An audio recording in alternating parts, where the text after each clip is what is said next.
warahmatullahi wabarakatuh. Nama saya Intang Misneni, NIM 904041181004, mahasiswa jurusan akuntansi 2018.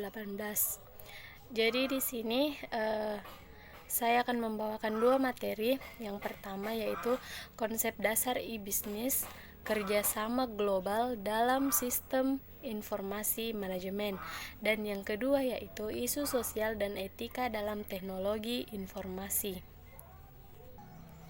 Nah, sebelum kita masuk di konsep dasar sistem informasi manajemen, kita harus mengetahui terlebih dahulu apa itu sistem informasi manajemen.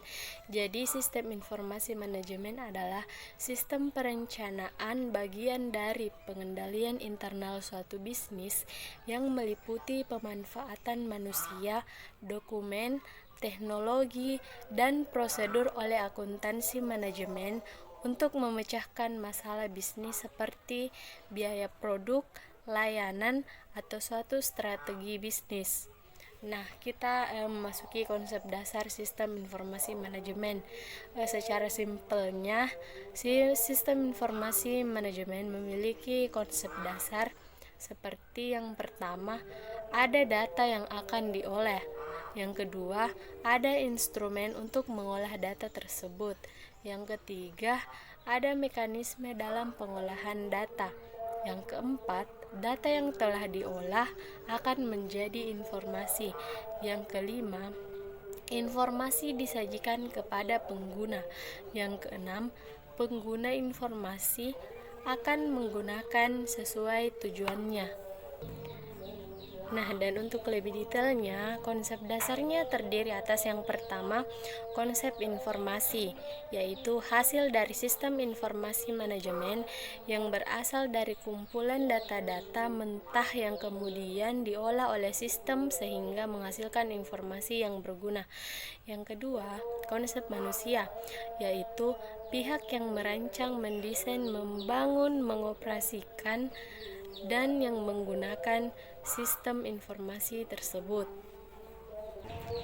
Yang ketiga yaitu konsep sistem, di mana konsep sistem adalah hubungan elemen atau subsistem yang menjalankan tugasnya masing-masing, yang saling terintegrasi, saling terhubung satu dengan yang lain sehingga membentuk satu kesatuan untuk menghasilkan suatu tujuan. Yang keempat yaitu konsep organisasi manajemen, di mana sistem informasi yang berada dalam lingkup organisasi manajemen perusahaan untuk menjalankan operasional perusahaan. Yang kelima, pemanfaatan pengambilan keputusan. Pemanfaatan informasi manajemen untuk dijadikan dasar bahan atau pertimbangan dalam pengambilan keputusan. Nah, selanjutnya yaitu komponen sistem informasi. Yang pertama itu perangkat keras, terdiri dari komputer dan printer.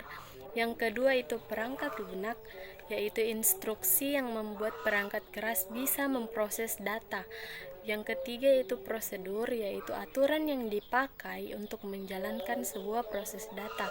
Yang keempat orang, yaitu pihak yang bertanggung jawab. Yang kelima database, yaitu semua yang berhubungan dengan penyimpanan data. Dan yang keenam yaitu jaringan komputer dan sistem komunikasi data merupakan sistem yang mengkoneksikan sumber yang diakses secara bersama-sama oleh pengguna. Selanjutnya yaitu peran sistem informasi. Yang pertama, meningkatkan efisiensi operasional investasi di bidang teknologi sistem informasi. Yang kedua, memperkenalkan inovasi dalam bisnis penggunaan ATM. Yang ketiga, membangun sumber-sumber informasi strategis. Selanjutnya yaitu hubungan proses bisnis dan sistem informasi. Hubungannya adalah seperangkat aktivitas yang berhubungan secara logis yang menjelaskan bagaimana tugas bisnis tertentu dilaksanakan, dan bisnis dapat dipandang sebagai sekumpulan proses bisnis, di mana proses bisnis itu sendiri adalah aliran kerja yang konkret dari bahan baku, informasi, dan Selanjutnya yaitu jenis-jenis sistem informasi. Yang pertama ada sistem informasi manajemen, yaitu untuk kegiatan manajerial. Yang kedua sistem informasi akuntansi, digunakan untuk mengetahui kondisi keuangan. Yang ketiga sistem informasi keuangan, digunakan untuk mengatur keuangan perusahaan. Yang keempat sistem informasi manufaktur, bergerak dalam bidang manufaktur atau produksi. Yang kelima, sistem informasi sumber daya manusia, digunakan HRD dan personalia dalam menyimpan data karyawan, gaji, tunjangan, bonus, dan lain-lain yang berhubungan dengan personalia perusahaan. Selanjutnya yaitu sistem informasi pemasaran, yaitu memberikan informasi mengenai penjualan perusahaan.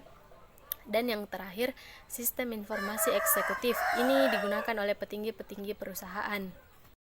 Selanjutnya yaitu kolaborasi dan bisnis jejaring sosial.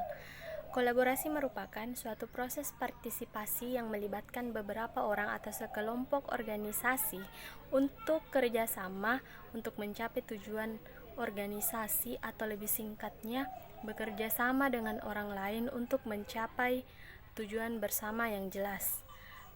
Dan bisnis jejaring sosial adalah bagaimana menjual barang atau jasa kepada pembeli dengan menggunakan platform jejaring sosial, yaitu seperti Facebook, Twitter, Instagram, dan perangkat media sosial lainnya yang terdapat dalam perusahaan untuk saling berhubungan dengan karyawan, pelanggan, dan yang terakhir yaitu fungsi sistem informasi dalam bisnis.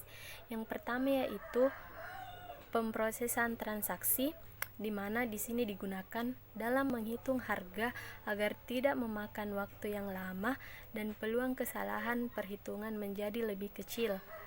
Yang kedua yaitu fungsi pengawasan, digunakan untuk mengawasi kinerja pegawai serta digunakan pemilik usaha untuk mengetahui berapa jumlah uang dan barang yang seharusnya ada saat ini. Yang ketiga yaitu fungsi pengingat, digunakan untuk mengingatkan tagihan yang harus dibayar atau jumlah piutang yang belum ditagih. Dan yang keempat yaitu penggalian informasi, untuk menggali informasi dari basis data, baik laporan detail atau laporan rekap penjualan harian sebagai pengambilan keputusan. Untuk materi pertama itulah tadi penjelasannya. Materi yang kedua yaitu isu sosial dan etika dalam teknologi informasi. Jadi di sini saya akan menjelaskan bagaimana isu sosial dan etika dalam teknologi informasi pada sekarang ini. Teknologi dapat membawa perubahan yang cukup besar yang menciptakan isu sosial di masyarakat.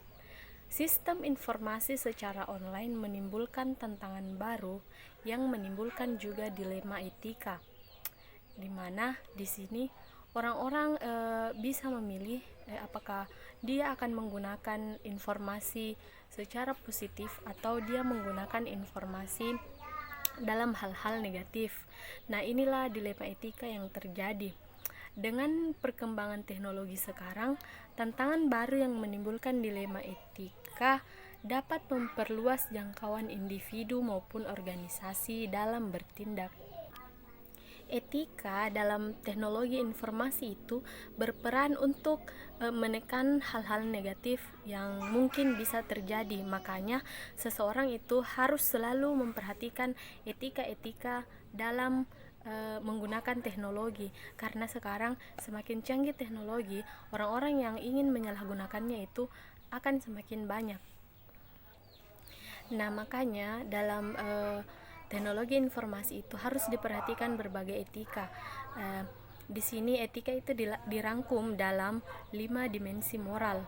Yang pertama yaitu hak dan kewajiban informasi, di mana hak dan kewajiban informasi itu memperhatikan informasi mana yang berhak didapatkan dan harus dilindungi. Yang kedua yaitu hak dan kewajiban kepemilikan, di mana di sini harus memperhatikan harus memperhatikan bagaimana mendapatkan perlindungan rahasia dagang dan perlindungan hak cipta. Nah, yang selanjutnya itu hak dan kewajiban pengendalian, di mana hak memberi informasi dan kewajiban dalam mempertanggungjawabkan informasi yang disampaikan. Yang keempat yaitu kualitas sistem, di mana di sini penjaminan kualitas data dan kualitas informasi. Dan yang terakhir yaitu kualitas hidup, yaitu nilai-nilai yang harus dipertahankan dalam penggunaan teknologi informasi. Hubungan isu sosial dan etika dalam teknologi informasi dengan video yang sempat saya nonton, yaitu di situ sang YouTuber itu tetap memperhatikan akuntabilitas dalam penyampaian review produknya. Jadi dia sangat memperhatikan etika dalam penyampaian informasi. Dia selalu menanamkan kejujuran meskipun itu mengakibatkan dari diputusnya hubungan kerjasama antara dia dengan pemilik produk yang direview. Jadi di sini dia sangat memperhatikan etika dalam penyampaian informasi sehingga orang-orang yang membutuhkan informasi terkait yang dia sampaikan itu dapat terpenuhi tanpa adanya kebohongan yang bisa menguntungkan salah satu pihak saja. Di sini dia sangat menanamkan etikanya dalam menyampaikan informasi, di mana bahwa dia harus selalu menyampaikan informasi dengan jujur, tidak peduli apa konsekuensi yang terjadi ke depannya. Kalau barang yang dia review jelek, maka dia akan mengatakan jelek. Kalau barang yang di review bagus, maka dia akan mengatakan bagus, demi menjaga kepercayaan penonton atau subscribernya.